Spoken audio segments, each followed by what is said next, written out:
Greetings and welcome to the New Earth Star Sanctuary in the virtual world of Second Life. I felt this was a good atmosphere to bring to you a deeper study of the information I received in the 1990s, which was given to me by Thoth. In fact, I would say this was a direct translation from his being. And it is on the red and white roads, or the two roads, the red path, the white path. And the white path is the path of the white stone. As many of you probably know by now, I recently received an additional sheath to my work, which is the Priory of the White Stone, officially under the Temple of the Order of Solomon, which is the true Templars.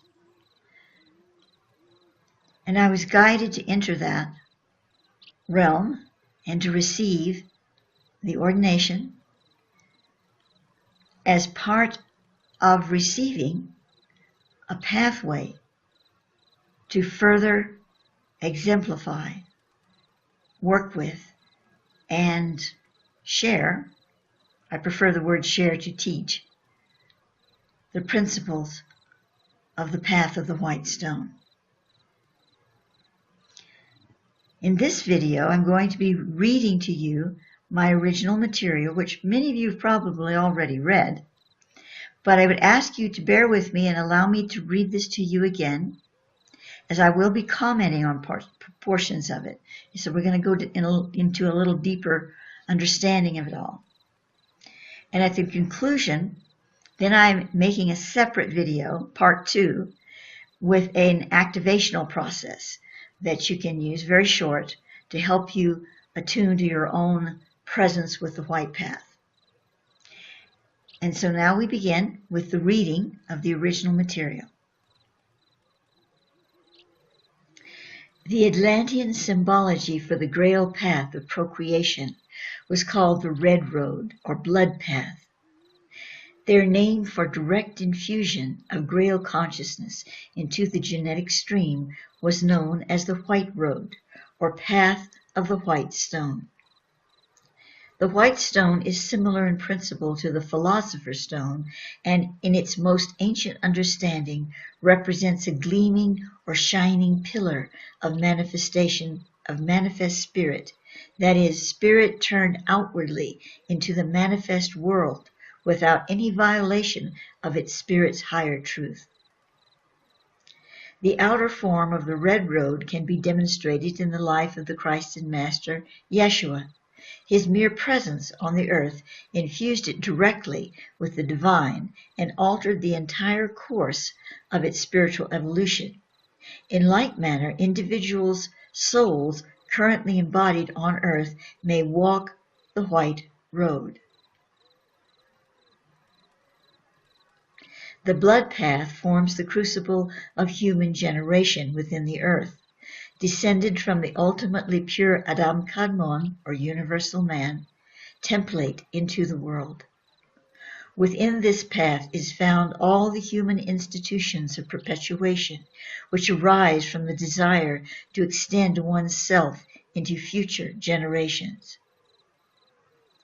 Without this blood consciousness path, humanity would not persist in its survival as a species, nor would it grant the soul the opportunity to evolve through incarnational process.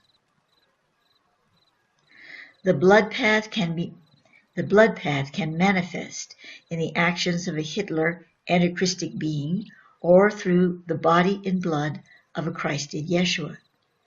Yet when communion is taken through the sacrament of the Holy Eucharist, and the body and blood are transmitted etherically through the host and wine, the blood path is then transformed into the path of the white stone. For the act of this most sacred consummation is a path into grace, and grace is the mantle of the path of the white stone. This is only one example of red to white transmutation, as it is to be found in all religions and in many acts of life. Its power is not through a rite or ritual, but through the heart. Through Yeshua's blood path, he opened to us the Christic white stone, or shining pillar of eternal presence, that is above and beyond all earthly blood bonds and consciousness. The red road is by its nature opaque, for it impresses its shade and form into all that which it empowers. It is the worldly way, that of due process and linear evolution. It forms a crucible for all that which has been and is to come in the realm of the human experience. It is both the womb and the tomb, the cycles of life from revivification to dissolution, time and time again. It is the law of the red road that whatsoever you create within its crucible, so that creation must return to the same cup from whence it arose. It is the white road that carries you beyond the blood cup and into this realm of the superlate, where divine presence sustains the form unto eternity. Yet the white and red roads do and must interact upon the earth at this time. It is necessary for an individual stepping onto the higher paths of evolution to recognize the directional flow of current between the two. When the directional flow of current is from red to white, matter is being drawn upon to feed spirit. In this manner, the red road colors all work of the spirit with its shade, and therefore spirit assumes the nature of the blood realm. Now let me just pause for a moment. What does this really mean? That matter is being drawn upon to feed spirit. This is when we feel we really need something in a way that we are saying, well, I can't reach spirit, I can't have my spiritual experience if I don't have this particular thing to do to process it or to make it work for me. Now, we all have that. If someone took away my ability to get on this computer and make these videos and write this work, I'd be feeling the same way, wouldn't I? I'd be saying, no, you can't do that. No, that's my only way to express myself in this lifetime through spirit. And of course, that isn't true. But that would be my gut reaction, and I would be devastated. I'll admit it right up front. So we all have this, and it's not a make wrong. It's not saying, oh, we're so bad because we can't do it any other way. No, we're human beings, and it's part of the program to reach out to spirit in different forms. And when you do that, you're reaching from the blood path, your flesh and blood, into the spiritual realm. So you color it with your perceptions. I'm coloring it with my choice to use my avatar in Second Life for this video. I could have done it another way, but I like this way. And for this particular video, if I felt guided to do it. But, you know, these are the things that we do. These are our creations, and they're of spirit, usually. But, so there's nothing wrong with it. However, there's another way. And that other way isn't yet ready for us to just drop the red road path, just drop all of this and say, well, I don't care anything about my personality or my expression of creativity. I'm just going to be this vacant place for spirit to fill. Because if we tried to do that in this realm at this time, we quite frankly would feel null and void, because we are genetically programmed, and I don't mean by aliens or something, but genetically programmed in our spiritual being to be creative and to find specific ways that we, determined by our past lives, our spiritual Merkabic families, whatever, to touch spirit from the physical realm in our incarnation. Okay, so that's okay to do, and we do it. Sometimes we get a little too attached to it, and we have to back off a little bit and get a better perspective. But it's okay to basically create that way. In fact, it's good, it's healthy. However, there's going to come a time for all souls where we will leave that behind, and we will become the void for spirit to fill. And that's when the white road, the stone, comes directly into our being.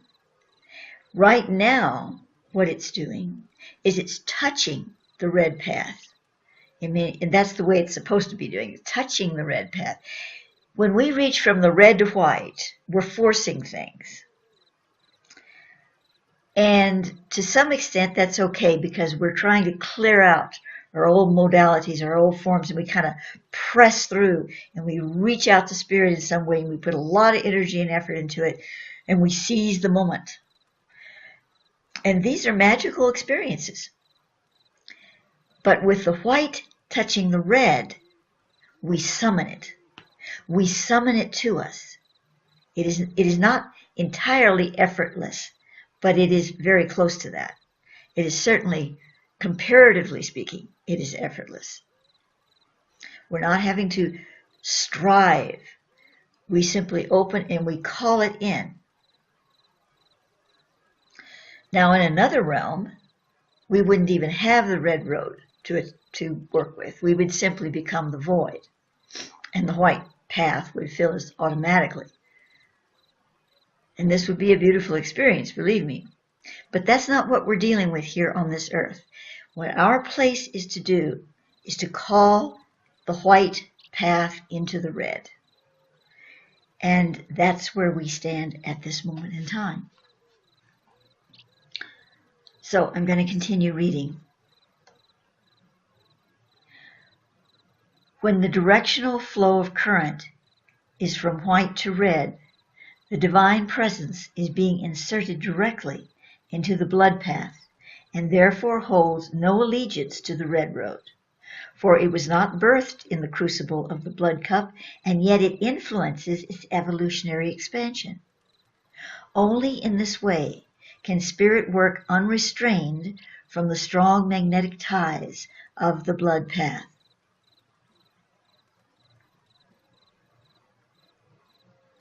It is for this reason that certain groups of individuals who have been given hierarchical sanction to establish earthen stations of light are being guided by the hierarchy to free these focuses from being sustained directly by the red road, which incorporates all worldly profit-oriented exchanges.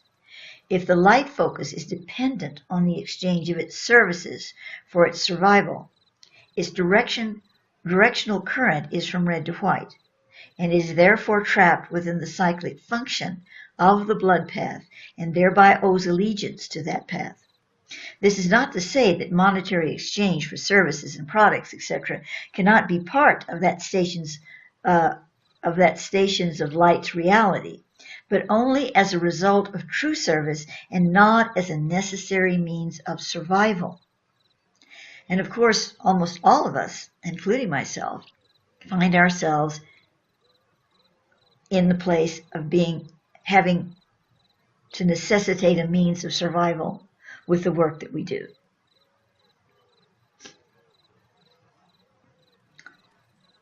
I'm not going to go off on perhaps how we can change that, because that might be a whole nother dialogue. But this is what the struggle is about for us, or we see it as a struggle. Attempting to do our spiritual life, to live our spiritual life, and yet at the same time remain responsible to ourselves, our own maintenance as physical beings, and our families, and our, circumstance in life. To continue, certainly all monetary type support comes ultimately from the red road, but through the unconditional donations of other light seekers sharing in the vision of the white flame offered through these stations of light. So the white stone frequency shall be inserted into the red blood matrix of the earth. As the blood is touched by the stone, true alchemy of divine presence is brought into the blood life, and from this union arises the Corpus Christi, the body of Christ, which represents the actualization of Christic consciousness and principle manifest in the earthen experience. When Christus bore the mantle of its host, Yeshua, and walked thereby upon the earth, he was the living white stone come among you. His presence instructed your souls and built them up as towers of light into the sky. Even for those not incarnate in his time, this is so. Yet the Christed Master Yeshua, while embraced in his glory, tithed the blood path, giving of his body and blood into the earth through the way of suffering, so that earth's humanity might be able to free itself from the crimson sash, the blood path, symbolized in Atlantean temples by the wearing of a crimson sash. As he laid himself down into the blood crucible, so he took up eons of karmic suffering upon himself, and through the pure presence of the divine within him, he washed the world clean and bade it to be restored through his being. Even in that moment that this was accomplished, the world plunged its heart once again into the ruby cup, returning to the blood principle. Yet out of this act of pure devotion to the world, there was a single bright and shining seed, remaining unscathed by the renewed vow of humanity to perpetuate the red road. This one single seed survives in the holy matrix of the heart cup within the white stone. It is tenderly guarded by the angels of Christ and transplanted again and again into the hearts of the new hierophants, to whom the scriptures of light are revealed. And who are these new hierophants but all souls who come to desire the path of the white road so completely as to put nothing before them that is not a way to this path? To hold divine presence in the earth is not a virtue held exclusively for angels and gods. It abides at the very foundation of the human experience as God-engendered consciousness made flesh. Such an act requires only a great and loving desire to serve spirit beyond the manifestations of personal will and power, identity, or cause. Yeshua called to the apostles, "Come, follow me, and I will make you fishers of men." So they set down their nets and followed him, not looking behind them. The Master Yeshua was summoning these humble men to walk with him upon the white road. In that moment, so they desired nothing, sought nothing, imagined nothing, but that which was before them through the vision of Christ, the white pillar, the shining stone. He did not then persuade these men, nor did he magnetize or enchant them. He instead was so completely in presence that these fishermen could not dispute what was before them.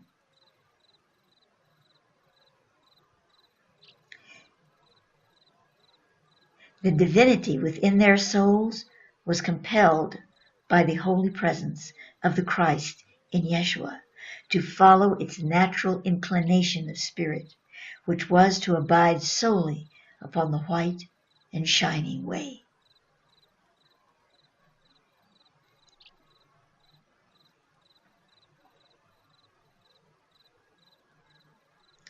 So each soul embodied in the earth may in kind follow the living stone, which is the pillar of Christ, upon the white road.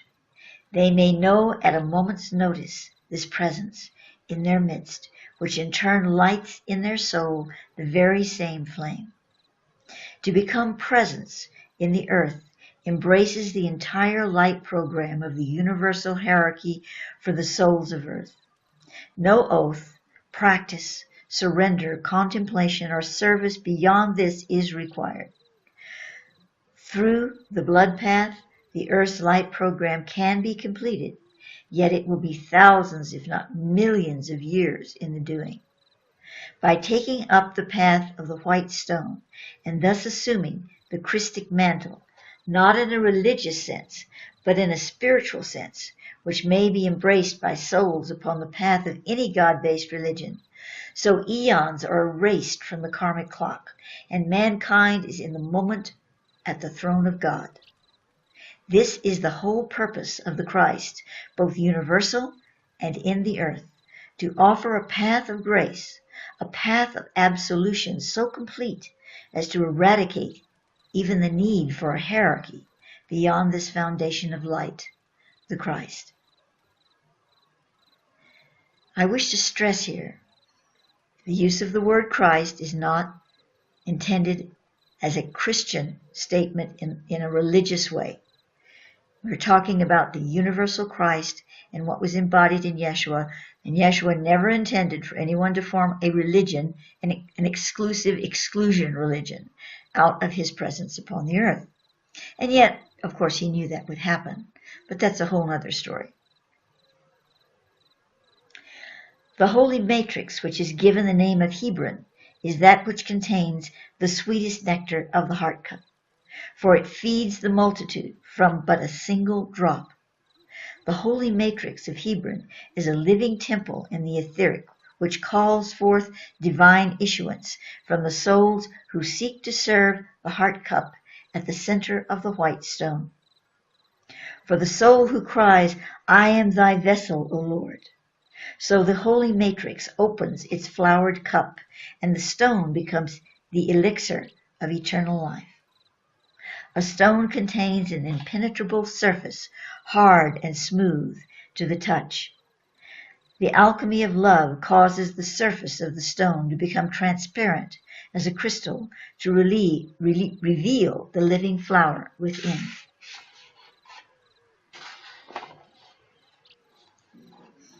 Initiates of the flower see through the surface of the stone as the veils part for them. Each of the 7 veils or manifests contain a vibrational essence that is both revealing and commanding. Once gazing upon the interior of the manifest, the soul cannot but come forth from the tomb. It becomes an act beyond conscious choice, yet the conscious mind is given enlightenment as to the movement at hand, for within the vibration of Hebron, the mind is privy to the heart's passage. Once the path of the white stone is entered to the degree of the holy matrix of Hebron, the etherization of the blood does and indeed must take place, for in order to become the presence of the white stone, so the blood of the body must diminish its resonance with the field of the blood path, although not entirely, at least not within the holy matrix of Hebron.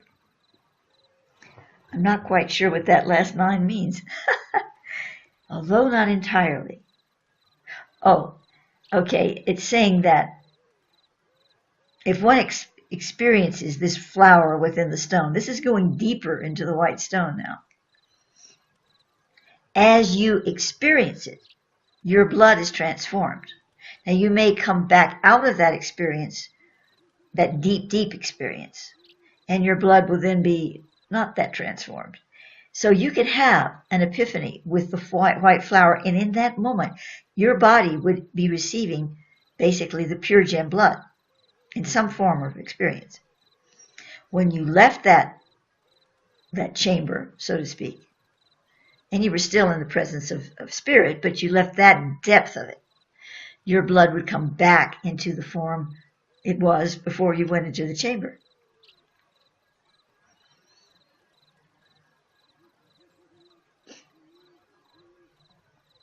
The soil of the red road is tilled by the blood suffering of the human element in its attempts to purify the body to the state of the soul. There are those few incarnate in this age who have opened the scroll to the vision of the macrocosm, and as a result can apply this vision to move beyond the purification type rendering of the blood path. This not only releases them from the way of suffering to achieve spiritual oneness with God, the complete presence of the white road, but it gives these souls a measure of immunity from the many interactive fields of human expression that supply the grist for the mill of the blood-suffering consciousness. This, in turn, allows them to do the great work on a level unfettered by the blood path. However, not even the Christ incarnate was intended to completely separate from the blood path, for there must be a link between the two roads in order for Earth to pass through the eye of the needle, the star grail of the ascension. But evermore shall humanity come to unchain itself from the red road, so that it may truly know the white way and yet still serve the blood path from a higher evolutionary position upon the sacred tree. How can an individual incarnated on earth at this time serve the Grail? First, you must, as the Atlantean Grail ancestors declared, alukeva asat, live the Grail. To a greater degree of fidelity, it must become incorporated into your being and into the demonstration of all that you carry forth. In order that this may become a reality in your lives, so you must first seek to know and then embrace the truth of the red and white Grail paths, the blood path and the path of the white stone. This truth residing in the white to red insertion is a vibrational presence within you. True service to the Grail is a selfless one, born not of personal need or lower desire for an identity in spiritual service, but instead from the consuming in the body, heart, and mind of the passion of Christ, which is not, as some dogma has perceived it, that of suffering along the blood path. It is instead the result of the true passion found within the soul when it engages in absolute union with Spirit. This is the passion that Christ Yeshua experienced on the cross. It is not pain crystallized into ecstasy, but love moved to know the divine through its freedom from pain. While to the mind this may appear as a subtle difference, to the soul the comparison is great. The blood path is a stairway the soul traverses through pain to know God. The great white way or path is a stairway the soul traverses. The great white way or path of the white stone is a complete surrender to grace and does not involve the path of suffering. Through the white stone, one does not simply know God, but consumes him. In this way, the soul becomes God, for the register of the divine is in all things, yet it must be awakened through taking the host of God into the interior being and offering it to the depths of the soul. Before the Grail can serve others through you, you must dedicate yourself to knowing the Grail within. And so that concludes the reading and sort of the discussion on the reading, my one-sided discussion with you. The second video is short, and it will be simply opening up to sort of a process to work with your own inner white stone experience. Sort of a priming of the pump, so to speak. Nothing you have to listen to again and again and again, but you might want to listen to it a few times here and there and take it into your own path and the way you wish to express it, but it gives you an idea and a feeling of how you might care to work with this process in your own way.